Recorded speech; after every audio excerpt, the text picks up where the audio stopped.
اپنے یہ جو کمبل ہے اپنے اوپر سے اٹھا کے پھینک دیا جائے، ان کے ڈال دیا جائے، راولپنڈی میں ہی ڈال دیا جائے، اور یہ ساری چیزیں چل رہی ہیں۔ لہٰذا عمران خان صاحب کے لیے کہا جا رہا ہے، اور رانا ثناء اللہ صاحب نے یہ کہہ دیا ہے کہ ہمیں کوئی اعتراض نہیں ہے، اگر عمران خان صاحب کو رہا کیا جاتا ہے تو حکومت کو کوئی اعتراض نہیں ہوگا اور عدلیہ سے ہو جائیں۔ دوسرا انہوں نے ایک اور بات بھی کی ہے، انہوں نے کہا کہ دیکھیں آپ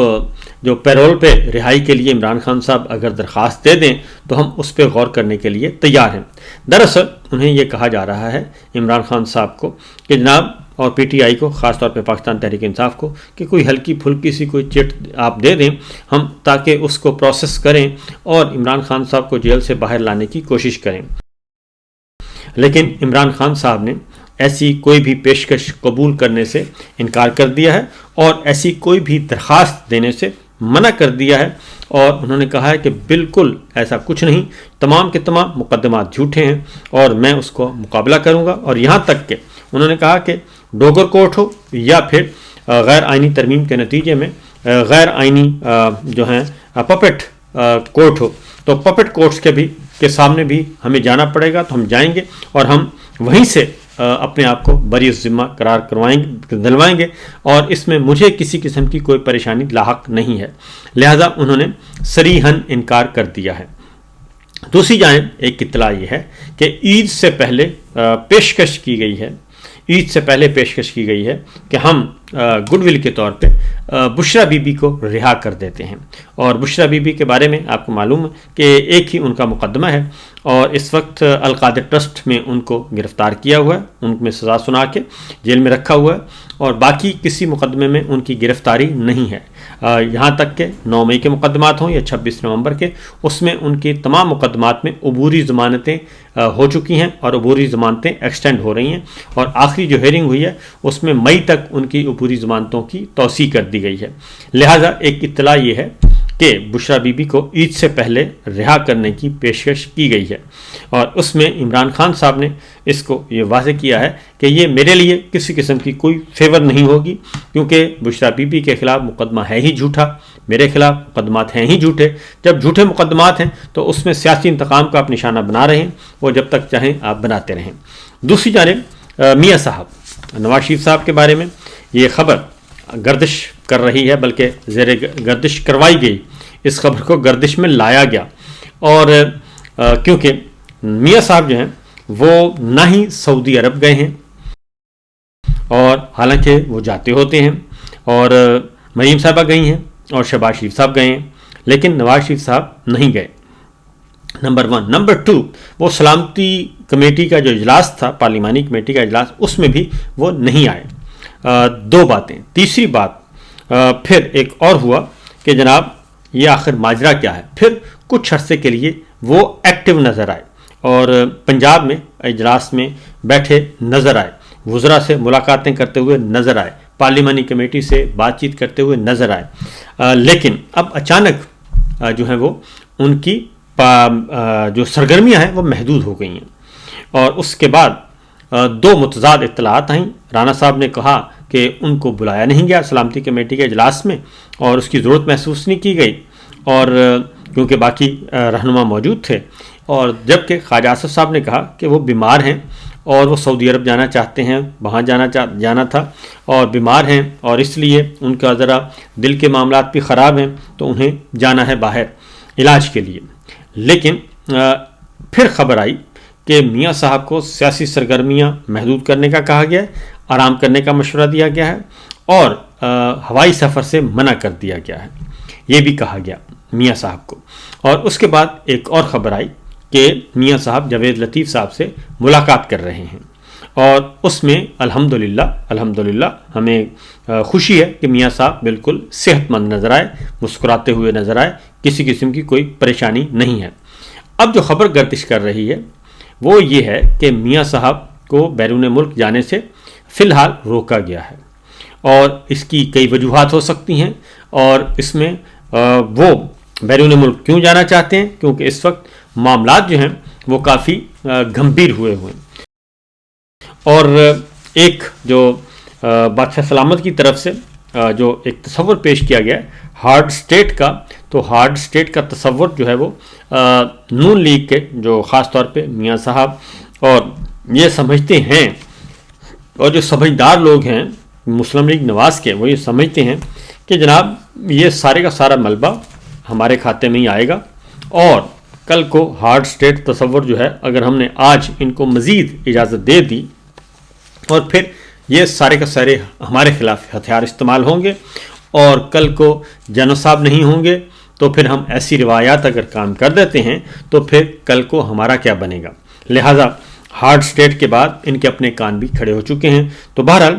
میاں صاحب جو ہیں ان کو بیرون الملک نہیں جانے دیا جا رہا، یا وہ ان کو روکا گیا ہے۔ اب ان کو کیسے روکا گیا ہے یہ وہ خود بتا سکتے ہیں، لیکن ان کی جو بظاہر ہمیں نظر آ رہا ہے میاں صاحب فٹ نظر آ رہے ہیں۔ پھر لیگی رہنماؤں کے درمیان تضادات ہیں، تو جس تضادات کی وجہ سے ہم یہ کہہ سکتے ہیں کہ معاملہ کچھ اور ہے۔ اور پھر یہ کہ سعودی عرب میں وہ ہمیشہ جاتے تھے اور وہاں پہ بھی نہیں گئے، تو آنے والے دنوں میں اس کے بارے میں کچھ مزید اطلاعات ہوں گی۔ اور خواجہ آصف صاحب نے تو بالکل ہی بات ختم کر دی اور انہوں نے یہ پہلے ڈسکلوز کیا۔ اب ایک اور خبر ہے جی، اور وہ ہے محسن نقوی صاحب کے بارے میں۔ خصوصی ایلچی جو ہیں وہ نظر نہیں آ رہے، اور وہ بھی مسلسل سین سے سیاسی منظرنامے سے، حکومتی منظرنامے سے غائب ہیں۔ اور وہ جو ہیں محسن نقوی صاحب جو ہیں وہ آپ کو معلوم ہے کہ خصوصی ایلچی بھی ہیں، وزیر داخلہ بھی ہیں، پی سی بی کے چیئرمین بھی ہیں، اور پتہ نہیں کون کون سی ٹوپی ان کے حوالے کی ہوئی ہے۔ تو بہرحال اس کے بارے میں بھی خواجہ صاحب نے کہا کہ میرا رابطہ نہیں ہو رہا، میں کئی دفعہ فون کر چکا ہوں اور وہ فون بھی اٹینڈ نہیں کر رہے، اور میری بات بھی نہیں ہو رہی، اور پتہ نہیں ان کی طبیعت خراب ہے یا کیا ہے، لیکن ابھی تک یہ بات ہے۔ اس کے بعد ٹرین واقعے کے بعد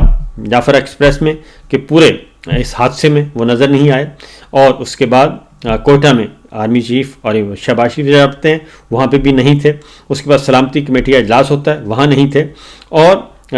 وزیر اعلیٰ D G I S P R press conference کرتے ہیں اور ان کے ساتھ وزیر اعلیٰ بگٹی بیٹھے ہوتے ہیں، اور وہاں پہ بھی نقوی صاحب نہیں ہیں۔ تو مسلسل محسن نقوی صاحب اس اہم ترین معاملے پہ غائب ہیں۔ دوسری جانب پرویز خٹک صاحب مشیر داخلہ ہیں، اور وہ بھی ایکٹیو نہیں ہیں اور وہ بھی نظر نہیں آ رہے۔ ہاں البتہ طلال چودھری صاحب جو ہیں وزیر مملکت برائے داخلہ، وہ بڑے سرگرم ہیں اور وہ نظر آتے ہیں۔ اور اس طریقے سے محسن نقوی صاحب جس دن سے پرویز خٹک صاحب کی اپائنٹمنٹ ہوئی ہے بطور مشیر داخلہ، اس دن کے بعد سے محسن نقوی صاحب نظر نہیں آ رہے، اور ان کے بارے میں جو کہ باقی اطلاعات یہ ہیں اور کہ جی وہ علاج معالجے کے لیے کسی عرب ملک میں ہیں۔ اگر ایسا ہے تو سرکاری طور پہ بیان جاری کیا جا سکتا ہے، اور اس میں کوئی ایسا مذائقہ نہیں ہے، بیماری ہوتی رہتی ہے، اگر وہ ہیں تو آ سکتے ہیں۔ اس سے پہلے چیمپئنز ٹرافی کا جو فائنل ہوا تھا اس میں بھی وہ نظر نہیں آئے تھے، وہاں سے بھی اس معاملے پہ بھی وہ غائب تھے۔ اس میں جو تضادات آتے ہیں جی، شہباز شریف صاحب کے کوارڈینیٹر رانا افضل احسان، انہوں نے بھی بتایا کہ محسن نقوی صاحب باہر ہیں، جس کی وجہ سے نیشنل سیکورٹی کمیٹی کی میٹنگ میں شریک نہیں ہو سکے۔ اب اس میں کون سا وزیر کون سا مشیر سچ ہے اور کون سا لا علم ہے تو یہ وہ خود بتائیں گے، کیونکہ کافی تضادات پائے جاتے ہیں۔ اور اسی طریقے سے معاملات جو ہیں یہ سارے جو نظر آ رہے ہیں، یہ سارے کے سارے جو اوپننگ بیٹسمین تھے یہ جنو صاحب کے اوپننگ بیٹسمین تھے، خواجہ آصف صاحب ہو گئے اور جناب نقوی صاحب ہو گئے، تو لہٰذا یہ اس طرف معاملہ جاتا ہے۔ اور اس کے بعد بھی آ رہے ہیں وزارت داخلہ کے ترجمان کی طرف سے بھی کوئی بیان جاری نہیں کیا گیا، جس کی وجہ سے یہ معاملات جو ہیں اور بھی گمبھیر سے گمبھیر تر اور شکوک و شبہات پیدا ہو رہے ہیں، سسپینس کریٹ ہو رہا ہے۔ اب آتے ہیں ایک اور خبر، اور وہ خبر بھی بہت ہی ہے جناب۔ پہلے امریکہ نے پاکستان کے بارے میں ایک ٹریول ایڈوائزری جاری کی ہوئی ہے، اور اب برطانیہ نے بھی اپنے شہریوں کو لیے ٹریول ایڈوائزری جاری کر دی ہے اور انہیں بلوچستان اور خیبر پختونخوا کا سفر کرنے سے روک دیا ہے، اور ایڈوائزری میں برطانوی شہریوں کو پاک افغان سرحدی علاقوں کا سفر کرنے سے بھی منع کر دیا گیا ہے، اور جبکہ سندھ میں بھی سفر محدود کرنے کی ہدایت کی گئی ہے۔ تو یہ جب اس طرح کی ایڈوائزری جاری کی جاتی ہے تو اس ایڈوائزری کو معمولی نہیں سمجھنا چاہیے۔ اس سے پہلے امریکہ نے جب یہ ایڈوائزری جاری کی گئی تھی تو اس کے بعد پھر بے شمار قسم کے جو ہے وہ دہشت گردی کے واقعات ہوئے اور ان کا خمیازہ بھگتنا پڑا ریاست پاکستان کو، لیکن ہمارے ادارے، ہماری حکومت جو ہے وہ اس سے ڈی کوڈ کرنے میں ناکام رہی تھی کہ امریکہ نے اگر اپنے شہریوں کو منع کیا ہے سفر کرنے سے اور اپنی موومنٹ کو محدود کرنے کا کہا ہے تو اسی وقت سمجھنا جانا چاہیے تھا کہ معاملہ گڑبڑ ہے۔ تو بہرحال جی یہ صورتحال ہے۔ دوسری جانب وائٹ پیپر شائع کیا گیا ہے پنجاب حکومت کے بارے میں۔ اپوزیشن لیڈر احمد خان بچر صاحب نے وائٹ پیپر حوالے کیا ہے اسپیکر پنجاب اسمبلی ملک احمد خان صاحب کے ساتھ، اور اس کے ساتھ ساتھ قومی اسمبلی میں اور قومی اسمبلی کے باہر بھی عمران خان صاحب کی رہائی کے لیے جلوس نکالے گئے اور احتجاج کیا گیا۔ ارکان پارلیمان نے احتجاج کیا۔ دوسری جانب پنجاب اسمبلی میں بھی ارکان پارلیمان نے، صوبائی اسمبلی کے ارکان نے، پی ٹی آئی کے، انہوں نے بھی احتجاج کیا اور عمران خان صاحب کی رہائی کے لیے آوازیں بلند کیں۔ کراچی میں بھی ریلیاں نکالی گئیں اور وہاں پہ بھی عمران خان کی رہائی کے لیے رات گئے جو ہے وہ مظاہرہ کیا گیا، اور اس طریقے سے عمران خان صاحب کی رہائی کے لیے مسلسل جو ہے وہ ایکٹیویٹی جنریٹ ہو رہی ہے۔ تو دیکھیے اس کا نتیجہ کیا نکلتا ہے۔ فی الوقت اتنا ہی، اجازت دیجیے، اللہ حافظ۔